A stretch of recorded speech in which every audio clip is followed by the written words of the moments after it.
Assalamualaikum warahmatullahi wabarakatuh. Nama saya Muhammad Faris Syambil Hussein. Nombor matrik 13 DKA 19F1148. Okey, untuk yang pertama ialah architecture. Okey, untuk architecture elemen yang kami buat ialah kami buat wall. Wall kami guna basic wall generic 200 mm, height 4000 mm. Okey, untuk seterusnya kami juga membuat curtain wall, stacker wall, dan juga semua kami buat modeling floor, ceiling dan juga roof. Sebenarnya kami juga memasukkan pintu dan juga tingkap.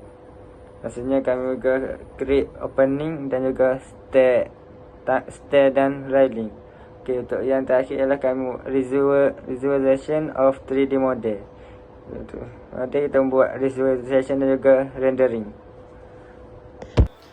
Assalamualaikum warahmatullahi wabarakatuh. Nama saya Muhammad Fahmi Ashraf Benzo. Nombor matrik 13DKA 19F1008. Yang kedua, saya akan bercakap tentang elektrik system.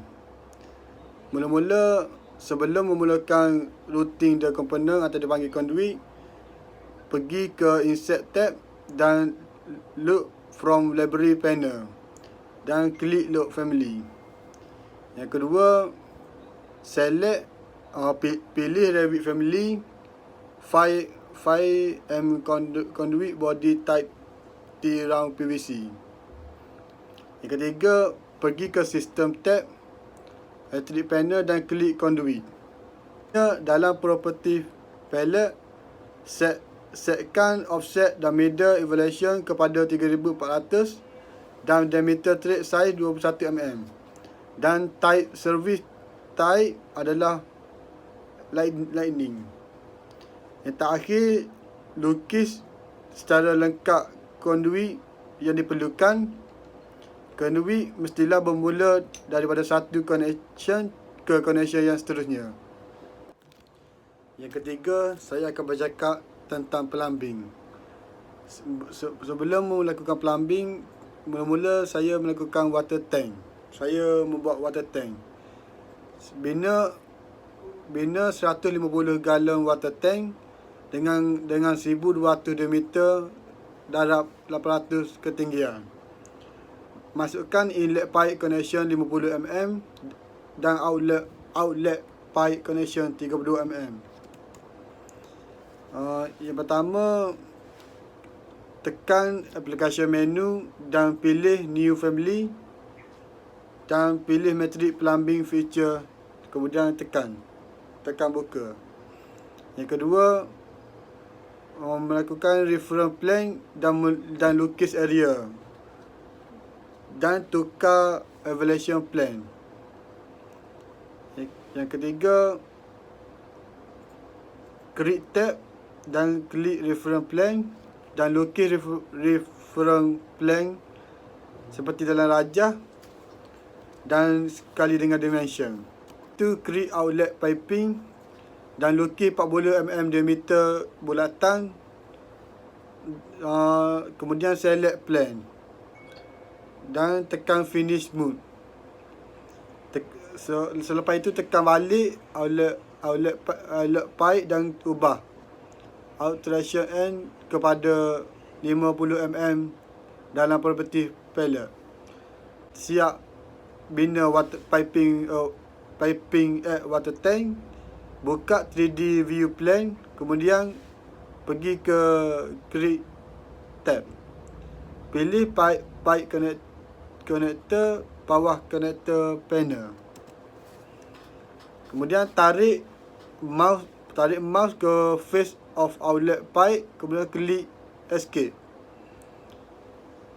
Seterusnya, klik konektor yang kita bina, kemudian ubah diameter ke dalam property 32 mm dan bawah sistem classification dan ubah domestic cool water. Ulang balik dari step 7 hingga step 15 dalam pipe and connector. Buka plumbing level 1 dan masukkan property palette bawah underlay dan ubah base level ke level 2. Seterusnya, yang ketiga, buka property palette dan ubah view range seperti dalam rajah, dan buka sistem tab, masukkan plumbing dan piping ke dalam pipe. Buka type selector, select palette dan offset atau middle elevation diameter 50 mm. Buka plumbing level 2 cool water system floor plan dan lukiskan pipe dari water tank connector dan klik inlet connector, tekan right click dan select pipe. Dan kemudian offset atau middle elevation 3100 mm dan diameter 32 mm untuk HDPE pipe routing.